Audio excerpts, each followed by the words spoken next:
Hello, welcome to Cerulean Arts Gallery. Today we're speaking with Ruth Formica in conjunction with her Cerulean Arts Collective exhibition, which is on view now through December 7th. Hello, Ruth. Hi, Mike. Thanks for being here today. I'm happy to be here. It's exciting. It's always exciting and Yep. nerve-wracking. Well, so let me share my screen here. Okay. Oop, let me go back to the beginning. Okay, so tell us a bit about yourself and your new show. Well, this particular painting is about wildflowers. Um, and in art, that represents kind of spontaneity and maybe unbridled expressionism. You'll see how I've placed warm next to cool colors, light next to dark colors, and it's a very free painting, which I pair with man-made hard-edged glass vase and black and white tablecloth. You know, I like those two things together. I like the softness of nature next to uh, a more concrete man-made object quite often. So the show seems very exuberant. Yes. Well, I've been influenced both by Impressionism and also Expressionism. So I think that, I have a very free brush stroke and it's very emotive with an emphasis on color. So it's a very layered approach. Like I didn't used to paint like that, but I do now. I just layer, let it dry, do another layer, let it dry, and it's really been working out. How did you I used like to that paint? underwater one there. How did you used to paint? I used to paint, one layer, let it dry, maybe one more layer. But now I just keep going. I Right. keep going until the painting leaves the studio. This was a gouache painting, and I also used some gold ink on this. Again, it's the softness of the flower next to the hard edge of the vase, and also there's gold ink in the vase. And, one color next to each other could be warm next to cool again.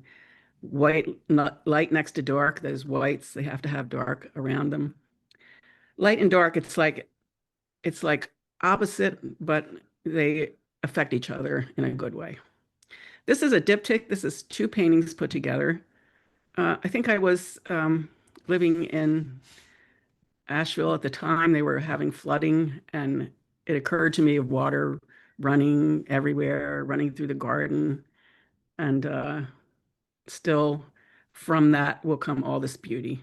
So were you affected by the flood in Asheville? I personally was not affected. Um, as far as my daughter's house was fine because she's elevated up on part of a mountain. But So it's speaking of an which, experience to see. so you lived in Philadelphia, you lived in Florida, now you're in North Yeah, Carolina. So I lived most of my life in New Jersey at the shore. Uh, how have then all I lived these in Pennsylvania, in things Philadelphia. affected your painting? Oh, everything affects my painting. Where I am really affects my painting. My surroundings, I'm definitely affected by. When I was in Florida, I did really all the Florida plants and fruits and things. And here in Pennsylvania, it's more about the leaves, and we have a nearby garden center. So I'm attracted to the flowers all the time. So it's just mountains, clear sky. It's just been wonderful In here, North Carolina. North Carolina. Hmm. And this one was the sun is getting ready to set. The sky is turning slight orangey, and for some reason the colors just light up sometimes. And you'll see I put that black in there for my darkest value. I like to have the darkest value and also the lightest value. So white and black or some dark blue or green have to be there in my painting together. So who are your inspirations for color or painting? Well, I did study at the Cape Cod School of Art, the Henry Henchy School. I studied color theory there. And I had already loved color, and color is probably the most important thing.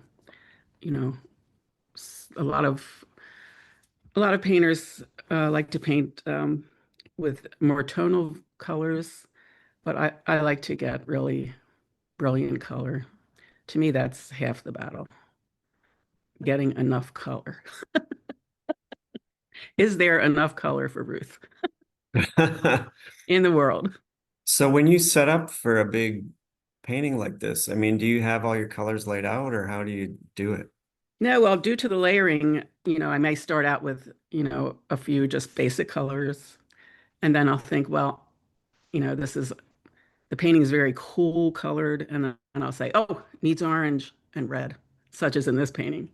So those really warm colors went on last because I just need that warm next to cool. Again, like opposites attract because they help each other look better, just like in relationships. I think opposites attract because each gets from the other what they don't have. Right. So, and that's another diptych that you're looking at now that fortunately was sold. Yes, it's a So yeah, happy event. I'm It's a grateful for that. beautiful painting. Yeah, thank you. And that's about 5 feet long, I think, right? Mhm. So how do you decide when to do a diptych or triptych or that sort of thing? Well, I started out painting just a vertical painting. And halfway through, I'm like, well, it's just not big enough. So I just, it feels like everything's compressed into a vertical painting. Maybe I should have made it a horizontal painting, Mm. but then I just add another canvas. It doesn't, it isn't planned from the beginning. This is another gouache painting.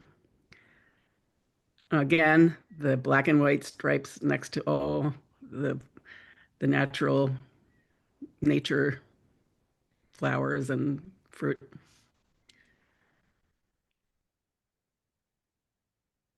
Yeah, there's more oil paintings in this show than in previous shows. Yes, yes. Well, I'm still doing gouache, but Mhm.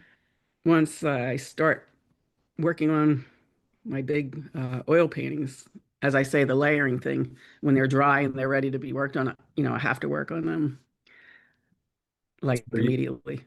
do you work on Especially, I I especially like to work on them during the summer because I can open the windows and the door and mm, it's less fumes in the house. mhm. So next year, And- I think I'm going to set up something where I be painting outside. There's an overhang Oh, over a patio that I can use. So I think I'll be mostly outside next year. that'll be nice. Yeah. So you work on more than one at a time, Yes, because I'm always waiting for something to dry. And in right? between all the paintings, I do a lot of miniature paintings. Like these are all pretty big paintings, Yeah. but I also like to do miniature paintings, which I attach to cards, which Cerulean Gallery always has a ton of Yes. Yeah, we because I'm do. always doing them when I have a Mhm. minute. If I have a minute, I'll just make a card. So yeah, Well, it's a really great show, Ruth. thank you. It's Thank you. I hope this everyone gets a chance to see it in person. It's just so much different in person than you seeing it online. yes, That's what I definitely. find. They really come alive. Yeah. And the show's up through December 7th. Yeah. So we hope people come down to see it, and everything's also available on the website, including Ruth's cards, some of them on there. Ceruleanarts.com. So thanks again, Ruth, for being here and have a great rest of the day. Thank you, Mike. You too.